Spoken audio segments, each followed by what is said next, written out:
My name is Ahmed Idris. I am 20 years old. I was born in Kuwait. I am originally from Eritrea. Um, yeah, I have a pretty complicated family history. My family moved to Sudan a few years ago, and so they live there now. And so part of me um, is Sudanese, just because my tribe is also from there, and my family really is strongly connected with my tribe, and so they live on the border. And so that's why when people ask me where are you from, I usually tell them I'm half Sudanese, half Eritrean. But I'm also born in Kuwait, so there's a lot of countries involved. um, yeah.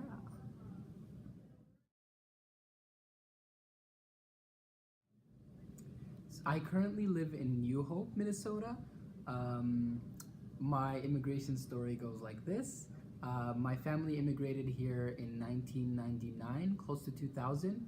Um, I was born in Kuwait, and immediately after I was born, I think a year later, my family immigrated here. And the reason for is my dad got his pharmacy degree in Kuwait, so he was studying there, and then he came here um, and got a job with the Hennepin County Medical Center, and so he worked there for a while. Um, So I have three siblings, two brothers and one sister. It's funny, before my sister was born, each one of my brothers, we were all born in different countries, or sorry, different continents. I was born in Kuwait, which is in Asia. My brother Faisal was born here in America, he's the younger one. And my older brother Osama was born in Sudan. And so at that point, we were all born in different continents. But then my little sister was born here again. Um, yeah, and so life here as an immigrant was, I think, a little different than most immigrant stories, just because when I came here, we moved into Cedar Riverside, um, which is right off West Bank, and we lived there for a few years. There was a huge Somali population there, and so we lived a lot with people who looked like us, a lot of Muslims, and we lived there for a while. I went to a public school for 1 year. It was for preschool. I don't remember a lot from it, but it was a different experience. And for the rest of my education, I went to a private Islamic school, and that's why I think my immigrant story is a little different. I spent my entire education in a private Islamic school, and so I spent most of my years with students who looked like me, who shared the same belief as me, and so I didn't really have um, I didn't have to think a lot about my, where I'm from, and who I am and all these things, just because people generally didn't ask. They would look at me and just think that, oh, he's just either Somali or he's African, and so they don't really ask any questions. Um, I think it's different because a lot of students who end up going to public school, they end up going to these diverse schools where they have students from all walks of life. They have students from Asia, from Africa, from Europe, and so I didn't have that, but um, that sort of changed when obviously when I came here to the U um, years later. So I speak Arabic at home with my family. We have like the situation where my mom and dad really want to make sure that I keep that I don't lose the Arabic that I'm able to speak.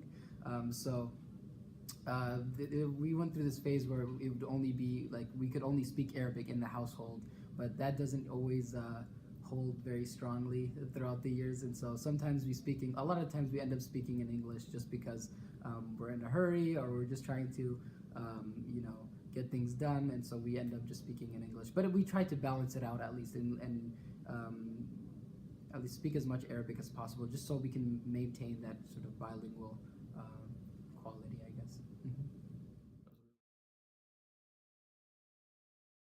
I think America, the beauty of America, and I think a lot of people will say this, and it's heard a lot, is that its beauty is that it's not a melting pot, because, or at least that's not my opinion, that we're its cultures coming from every background to sort of mold into one. I feel like that analogy is a little. I relate it more to sort of like a salad of some sort. So you're still maintaining, when you have different cultures and different backgrounds, they're still maintaining their identity. So I think the beauty of America is that you can bring people from all walks of life, from different cultures, with different beliefs and different opinions together without changing them at all. So they still maintain their sort of structure and their form. I think that's really what America is all about. And I think the over time, America's currently dealing with diversity, and it's I think it's a struggle now just because people don't understand how to interact with one another when they come from different backgrounds. I think that we're still in that stage where we can't speak to one another and be respectful or be understanding and accommodating for one another. I think we're still at a stage where we're divided, and we're not exactly looking at one another as equals. We're more of splitting each other up in groups and sort of making assumptions about different cultures or just sort of stereotyping about different beliefs. But I think in a few as the decades progress and as our country progresses, we'll not only will the color of our skins change, but also like the way we look at one another and the way we treat one another will dramatically change. I think just because this generation, at least the one I'm a part of, we're dealing with diversity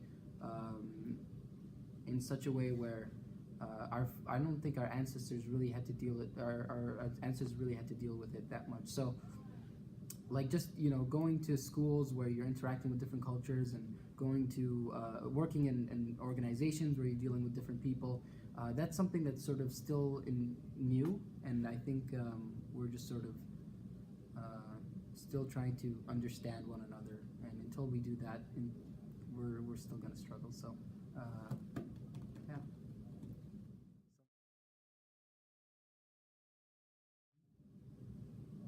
So I'm currently involved with the Muslim Student Association. It's the MSA, the other one. I work with a lot of students a lot of immigrant students who come here to the university in hopes to get not only a strong education, but also for them to maintain their Islamic background or their Islamic identity.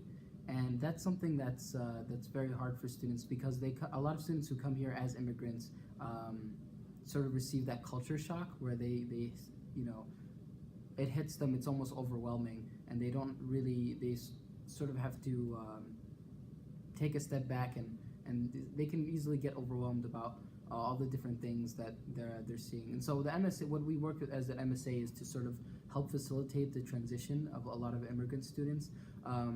We also work with the Al Madina Cultural Center very closely to help with specifically aiding in that transition with a lot of immigrant students. That's not the main purpose of the organization, but it's just something we do